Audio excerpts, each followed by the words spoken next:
Hey guys, and welcome back to another episode of The Casey Way.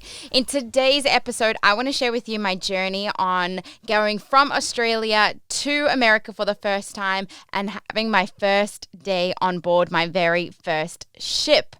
So it is a long way to go, and it was quite an adventure getting to my first ship. So I started out in my small hometown of Port Macquarie. I packed up my entire life into 2 suitcases. Yep, everything I had, everything I owned, I got rid of everything else, packed up my entire life into 2 suitcases and planned, because I was going over to America to work on the ship for 6 months. And I didn't know what I was going to do after that, but I packed everything into 2 suitcases. My mum then drove me to Sydney, which is about a 4-hour drive to Sydney. From Sydney, that's when the journey really started. So my first flight, I flew by myself from Sydney to South Korea. Now, the company books your flights and the company pays for your flights and everything. So you don't really get to pick which way you get to fly.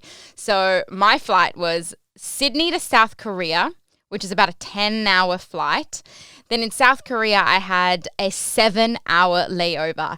However, I don't know if you guys have ever been to South Korea's airport, Incheon. I think it's called Incheon Airport, if I'm pronouncing that correctly. But it is by far one of the coolest airports I have ever been to in my entire life. Now, I was a bit worried because I was like, what am I going to do? I think it was like 11 o'clock at night or 10 o'clock at night that I arrived in South Korea their time. So everything was kind of starting to thinking, everything would start to close. I've been through airports in the middle of the night before where there's not really much open. No, this airport, there was so much going on everywhere. I got to wander around. They have nap rooms where you actually have like little day beds where it's like silent nap area. So you could like put your stuff right next to you, lay on these beds and have a bit of a nap. They had attractions there. So they had this whole virtual reality room, which was really cool. Like I was walking around all by myself. So I was, kind of wandering around and seeing what there is. And there was people in this virtual attraction room. And I was like, oh, well, how much is it to do this? They're like, no, it's free. So you go in these things and they put on like the virtual reality goggles and you can get into this. It was like you were base jumping, like skydiving. Not skydiving, base jumping, but they strap you into this like machine, you put the virtual goggles on and then the machine like kind of tips you forward and then you got wind blowing up into like your hair and you got the virtual goggles so it feels, and then it's got like hydraulics so it makes you feel like you're flying. It was so cool. And then they had like all sorts of other technology and advanced things in there. So I had a blast just wandering around this like virtual reality attraction center. Then after that, I moved on. And while I was walking towards my gate, when it was coming time to get to my next flight, on the promenade type thing where you're walking past all the different gates, they had this on the ceiling, this like LED strip. It kind of looked like a wave. They had this LED strip on the ceiling, and I was noticing that there were like little bubbles. It was like it was a fish tank, like it was underwater, but there was little bubbles. But in the bubbles, there was people's faces. And I was like, how do you do that?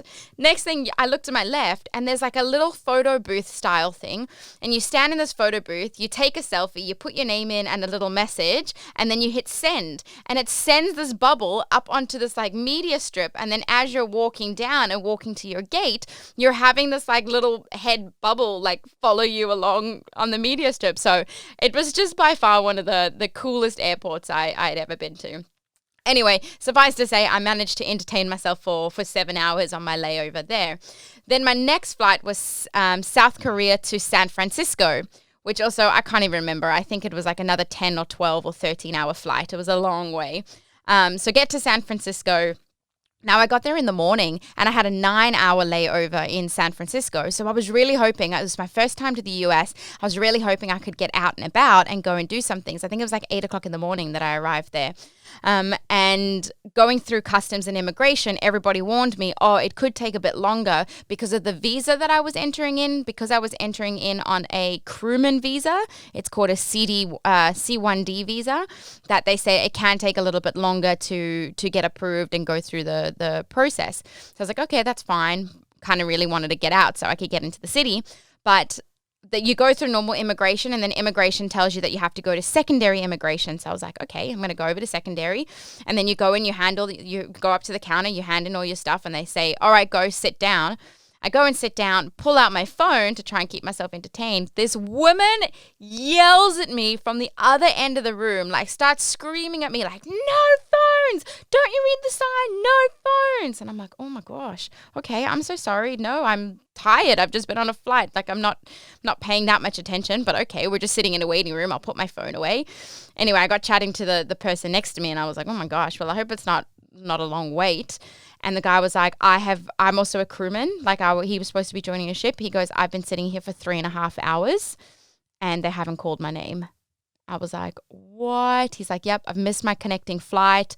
Like they won't let me email anybody to say that, I've missed my flight. It needs to be rescheduled. So I'm sitting there going like, oh my God, what if like I'm stuck here for the whole day? Number one, okay, I wouldn't be able to go out into San Francisco, but I was also like I don't want to have to miss my flight and go through all of that. So now I'm sitting there like kind of stressing out. I was like, oh no, this could go really bad. And then luckily, like, I don't know, like the stars aligned and maybe 10 minutes later they called my name and they were just like, yep, cool, you're good to go. Here's your papers. See you later. Bye. And I was like, okay, are you sure? I kind of looked around like, are you sure I'm not going to get arrested the moment I walk out of here? And they were like, no, you're fine. You can go. And everybody, I felt so bad walking past everybody else who was kind of looking at me like she just got here and they were sitting there for hours. So I don't know what the difference was with my visa and everything, but luckily I managed to get through that. So I was like, whew. Okay, now I'm like, yes, all right, I've got some time. I want to go into San Francisco. So I went and put my bags into like a lockup. Just took my day bag and then you have to catch the train. It was about a 30-minute train ride into the city. But I got into the city and I was like, okay, I have no idea where I'm going. Like my phone didn't have service because I hadn't gotten a SIM card yet. And I was like, let me just figure it out. I'll just kind of walk around and see what happens. I managed to find a Starbucks, went into Starbucks, got some coffee, managed to connect to their internet. And I was like, okay, what is there to do around here?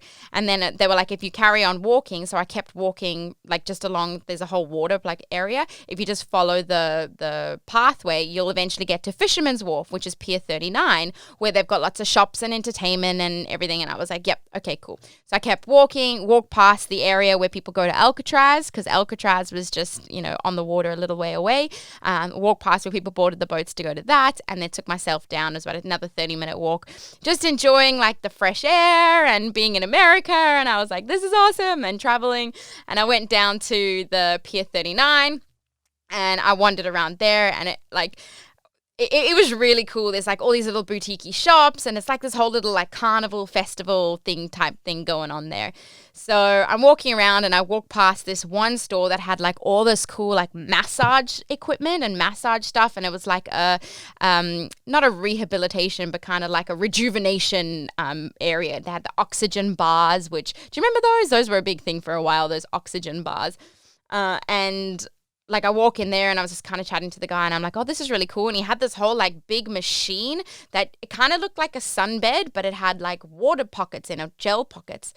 And he was, and I just got chatting with him and he was like, oh, you've got an accent. You're from Australia. And I was like, yeah, I'm from Australia. Like it's my first day here. I've literally just been I told him about my journey. Like I've been on like so many flights and just told him about everything that had just happened. And he was like, well, how about I do you a massive favor? How about like I need someone to demo this like cool massage thing that I've got so that other people like can see somebody in it and that'll want to come do it. He goes, how about I give it to you for free and then you just have to like rave about it when you come out. And I was like, absolutely, I will do that, like 100%. So like you take your shoes off and you lie in this like water bed and they put this other like they close like the lid over your back, so you've got your head like in a massage chair and then you've got this like water gel that comes on your back and then it's like water shooting into your back and giving you a massage and going back and forth. It's hard to describe, but it was so good. And then I got out and I raved about it and I was like, guys, I've just done this, it's amazing, you've got to try it, because I'm a classic salesperson. Like, you've got to try it. And then he let me go and like try the oxygen bar and get like the massage and stuff if I just sat there and raved about all of it and to help get people in. So I thought that was pretty cool. So that was one of the cool things that I got to do there. Then I was like, all right, I need to go get some food. So I'm wandering around and then I see the Bubba Gump Shrimp Co. Now, the Bubba Gump Shrimp Co., I'm a massive fan of Forrest Gump, the movie Forrest Gump. And bearing in mind that this is the first time I've been to America, so I've walked into the Bubba Gump Shrimp Co., which is this beautiful restaurant. It's got all this memorabilia from the movies, for those of you that aren't from the US. And even outside, it's got like the bench with like a statue figure of Tom Hanks sitting there with his box of chocolates and all sorts of different things. So I'm sitting there now. I go inside and I'm like, this is awesome. Like, I phoned my mom and I was like, Mom, I'm at the Bubba Gump Shrimp Co., thinking that this was the only one in the entire world. Little did I know that it was like a massive franchise that's like all over America. But I was having the time of my life in there. And the guy was I was wondering why he was giggling at me, but he didn't correct me. And I was asking him all sorts of questions. And I was like, well, I've just arrived in America. I have no idea about all of this. Anyway, that was pretty funny. I didn't realize it was a franchise until I actually got on board and I told someone I went to the Bubba Gump Shrimp Co. And they were like, oh, yeah, that's not that cool. It's just like a chain around here. But anyway, it was cool to me. So I managed to spend a lot of time at Pier 39. I got to see like all the street performers, and eventually I had to get myself back because I had the red eye going from San Francisco to Miami. So I managed to get myself back to the airport, climbed on the red eye, horrible sleep, didn't really get to sleep just because of jet lag and timing and the journey already and everything. So it was like a 4.5, 5-hour flight over to Miami. Got into Miami quite early. Now, it was too early for the shuttle bus for the hotel to come pick us up. So I had to get my own way to the hotel, getting myself a taxi, got to the hotel, checked in, and then just had a chill day, like just to try and sleep off my travels, catch up on jet lag, organize my room and everything. And we actually had in my room another girl that was joining the ship as well. So the ship sends you all to the same hotel, and then everybody gets like the bus together to the ship the next day. So that was nice. Got a chance just to relax, have my final bath for ages, because there's no such things as baths on ships when you're a new crew member. And then the next morning we got up early, got dressed, got ready, and now I'm starting to get super excited because now I'm like, oh my gosh, this is it. We are going, like I'm going to the ship. And we got up in the morning and everybody got together. We were around breakfast, and then people start asking, oh, you new? Is this your first time like going on ships?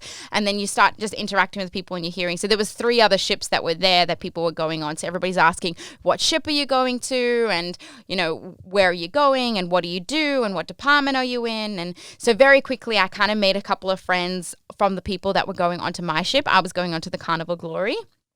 And then we all hopped in the shuttle bus for the Carnival Glory, all having a chat in the bus, and then we get there. To get on board was a bit of a mission as well. They have to check all your paperwork, they have to check your medical documents, your passports, all of that to make sure that you are all clear to get on board. They get you on board, and then once everybody was kind of in and settled, they did a little bit of a tour. They gave you your room key and told you where your room would be, and then kind of gave you a little bit of a tour around like the crew area that we were in, just showing you where the mess was, where we go and eat food, where the office is and things like that. So not really a big ship tour, but just a little bit around the crew area. And then the lady took me to my room. She's like, oh, Casey, here's your room. In you go. Don't forget to be at orientation at 1 p.m. Yep, cool. Everybody gets it. Like I get into my room, close my door, everybody goes off. And then I was like, okay, all right, I'm in, I'm here. Scared as hell. I'm like, oh my God, what am I doing? What am I doing? Oh, it's fine. You'll be fine. It'll be cool. You'll be fine.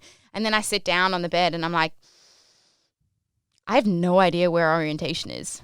I'm so overwhelmed right now. I have no idea where to go. And I'm kind of sitting in my bedroom by myself and I'm like, surely there must be something that I have to be doing right now. Like, I feel like if I'm hiding out here, like, I shouldn't I be getting to work or like what nobody's told me what I have to do. So I was like, oh no.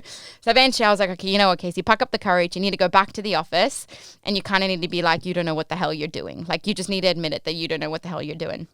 So I went back to like the HR office, and the lady that was there was actually a fellow Aussie. So I said to her, I was like, oh girl, like, I have no idea where I'm supposed to be going to orientation. Somebody told me that from the entertainment team, the cruise director was going to be meeting me. She's like, oh, the cruise director's off the ship, but I'm going to call like the host on duty to come and meet you and show you around. So I just waited there. Eventually, the other host that was on duty. So basically, a part of our team, one person always has to stay on board. So he came down and he met me and he was like, "Oh, it's so good to, welcome. You're going to be part of our team." We were part of the fun squad, so I was part of the entertainment team. And he's like, "Well, I've got to run a lot of errands around the ship. Do you want to just come with me?" And I was like, "Yeah, of course, like absolutely." And he goes, "Oh, we'll go get your uniform and we'll go get you all sorted. We'll go grab a few things." So I was like, "Okay, cool." So I'm now running around the ship with him, also all in crew area. Like I haven't even gone into the guest area yet. So everything like down below in the crew area looks exactly the same. And now we're going into storerooms, which is even like, a deck or two below the normal like crew I-95 area. And I'm just like so lost and so overwhelmed. I was like, I wouldn't know if you spun me around and told me to open my eyes. I wouldn't even know which direction to go. So I was like, his name was Leo. He was lovely. I was like, "Leo, I am clinging on to you." And he goes, "It's fine. Follow me. I'll show you around." We then get like He's like, "I've got to drop this box at one of the cabins."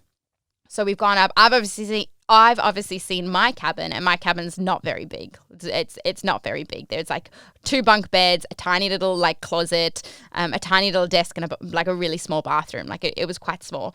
Anyway, we've gone up to this cabin where he has to drop the box, and I've walked into this cabin and it's like this whole suite. There's their own private bedroom, there's a big bathroom, there's like a hallway, and then into a lounge room and like a office. And the moment I walked in there, I was like, "Oh shit, you must be special, like for you to have an office like this." The guy turned around and he goes, "Yes, I am your boss." And I was like, "Oh, but you're South African, so we're going to be friends." And we were like, he was the entertainment director. So he was like the cruise director's like supervisor. He was head of all entertainment, but he was a South African, a fellow South African. So I was like, "Oh, we'll get along very, very well," which we did. We became really good friends. So I got to meet my manager straight away. So I went to orientation. They showed me where to go to orientation. Just a boring thing that you have to sit through. You have to sit through it, where they give you a few safety things, welcome you aboard. The captain comes and speaks. The safety officer speaks and kind of tells you a little bit about what to expect in terms of like the safety of the ship and everything. And yep, so once all the safety stuff was over, it was like time to set sail. Then as the entertainment team, so I had to put on my uniform. As the entertainment team, we then went up to the top deck and we did something called the sail away party. So basically, as the ship's taking off and everybody's up on the deck because everybody wants to see the sail out of Miami because it's a beautiful thing to see. But we have like a party going on. We have like dances, line dances, and everybody's jumping around and singing and dancing. And we run out of this tunnel and just make a big noise. But now I've had no training. I've done none of this before. So the line dances that they were doing that, Americans know so well, I was like, I have no idea what I'm doing. So I've just like run out with everybody and I'm just kind of dancing around, like having a good time. Adrenaline is pumping because I'm like, oh my God, I'm on a cruise ship. Like I felt like a guest. Like I felt like I was about to have the biggest vacation, the biggest adventure of my life, which it was. It was one of the biggest adventures of my life. So we've done this and I'm just kind of trying to follow. You could pick it up quite quickly with the line dances because they repeat themselves over and over and over again. So that goes on for about 40 minutes. Now you're hot because it's like the middle of summer in Miami. So like you're hot and sweating and just having a ball. We all then went inside and we had a meeting with the cruise director. So that's when I got to meet the cruise director and the entire team, the rest of the team. So we had a bit of a welcome. We had a team meeting. And then the cruise director turns around and says to me, "Casey, I need somebody to cover this trivia. Everybody else is busy doing something else. I just need you to do it. Here's the trivia questions. Here's a microphone. Leo will take you to the stage. Go." And I was like, what? Like first day on board and you want me on stage already? And I was just like, he's like, "Can you do it?" And I was like, yeah, absolutely. Like I wasn't going to say no. But inside I'm going, oh no. But I just had to do it. So Leo took me to the stage where we had to do the trivia. I think it was just like a general knowledge. It was just a general knowledge trivia with 20 questions. He gave me the microphone. He gave me the little the pens and papers that I could pass out to everybody. Showed me how the microphone worked. Kind of stuck around for a few minutes just to make sure I was all good. And I was like, yeah, I'm fine. Basically, all I had to do was like say hi, everybody. My name's Casey. I'm from Australia. Welcome aboard. We're going to be playing general knowledge trivia. I'm going to read the questions. You got to write down the answers. Do not yell out the answers because that's cheating. Just write them down, and then the second time when we go through all the answers, I go through the questions again, then we'll yell out the answers and see who gets them correct. So I kind of just winged it. I think that's the right word. I kind of just winged it, and it ended up being really fun. And then people were turning around and saying to me like, oh, like, how long have you been on board? Like, you must be having the guests love asking questions. Oh, how long have you been on board? Like, where in Australia you're from? And I had to turn around and say to them, this is my first day on board. And they were like, what? I said, yep. They're like, yeah, but you've worked on ships before. I was like, nope. This is my first day on board. Like, I literally got onto the ship maybe 3 hours ago. This is my first time doing this job. And they were like, oh my gosh, you're a natural, like, you'll be fine. And everyone was really encouraging. So yeah, that threw me so out of my comfort zone. Like my first day on board. So, but again, I'm running on adrenaline. So then, done the trivia. That was really fun. We then have a bit of time to, go back to our cabins, shower and change and get ready for the evening. And that's when I got to meet my cabin mate, who was just an amazing Mexican, beautiful soul that I ended up her and I shared the cabin for the whole 2 years that I was on that ship, back-to-back contracts. And still one of my closest friends today, Michelle. I just love her. But got to meet her. Anyway, she'd been on ships before. This was her second contract. She'd signed on that day as well. So she was also brand new to that ship. So we kind of bonded and hung out together. Then in the evening, you get dressed for the evening, you quickly have some dinner, then you've got something called the Welcome Aboard show, or you've got to do bingo, and then it's we do a trivia game, party game thing, it was called Gender Showdown. Then we have our Welcome Aboard show, which is a big show where we get all the guests up and dancing. Then the performers, the actual performers, the professional singers and dancers, they put on a show. We then have this thing called Now, that was at 10 o'clock at night, let me tell you. So this has been a huge day. I've been up since 5 a.m. getting ready for the ship. This is now 10 o'clock at night. We're still dancing around. Right after that, our job is then to lead everybody into the main atrium area. We then do a dance there. We then have something called Rock the Promenade, where on the ship that I had, all the bars, all the restaurants, everything was right down the center of the ship. And we had a whole promenade that you can get from one side of the ship to the other along that promenade through everything. So we did a thing called Rock the Promenade, which is pretty much like a bar crawl. So we would lead all the guests from one bar. Everybody's got to get a drink. We do a couple of dances. We then move to the next bar. Everybody grabs a drink. We have a couple of dances and so on and so forth all the way down the promenade, and then send them into the late night comedy. So the comedy club was right at the back of the ship. And that was kind of how the whole progression went. So then you send them all into the comedy club, and the comedy host is there waiting to welcome them all in, and they sit down and they have a midnight showing of a comedy. It was 11 o'clock that the comedy started, or 11:30. So it's pretty late. It's pretty late at this stage, and we're still dancing around. It's been a long day. And then obviously it's your first night on board. So everyone's well, we're going to have to go to the bar, the crew bar, to celebrate your first night on board. So now it's already 11:30, 11:45. We're going down to the bar. And down there is when you get to meet a lot more people, because everybody then sees you and goes, oh, you're a fresh face. Who are you? Where you're from? And on Carnival, you always have to wear your name tags. So everybody has to wear their name tag, even if you're on or off duty. So that was cool, going to experience the crew bar. And then I think we eventually dragged ourselves to bed at, maybe 1:30. You fall into bed and just absolutely collapse. I think I just was so exhausted by that stage. I just collapsed and got ready mentally for the next day, because the next day the alarm went off at, I think it was 6:30 or 7, because we started work. Our first event was at 8 o'clock, which means by 7:30 you have to be up and getting ready and getting everything sorted. So that was my first day on board, my whole journey of my first day on board. Sorry, I know this episode's been a little bit longer than they normally are, so I do apologize for carrying on, but I hope you enjoyed it. I am going to do another episode on what a typical week does look like on board, because if you think that was a lot, you need to listen to what we actually did, on a week-to-week basis, 7 days a week, 6 months on, no days off. But I absolutely loved it. So I will share a typical week, or what everything that we went through and everything that we did and how we had so much fun on board. So yeah, guys, that's what I've got for you today. I am going to end it there. So please, if you enjoyed this episode, please let me know. I'd love to hear from you on social media. And if you could screenshot it, wherever you're listening to it, if you could screenshot it and send it to a friend or post it on your social medias and tag me, you have no idea how much that would mean to me. And it would help me out so much because the only way to grow this podcast is by word of mouth. So if you guys are enjoying this and you want to help me out, please definitely do that. Again, like I said, stick around for the next coming episodes. The next episode is going to be about living with the big five. So like I said, I did grow up in South Africa. So I'm going to tell you about the big five and living with all the wild animals. And then I'll do that one where I tell you about a typical week and a typical day in the life of an entertainer on a cruise ship. So, guys, again, I hope you have a fabulous day, and I will see you on the next episode of The Casey Way.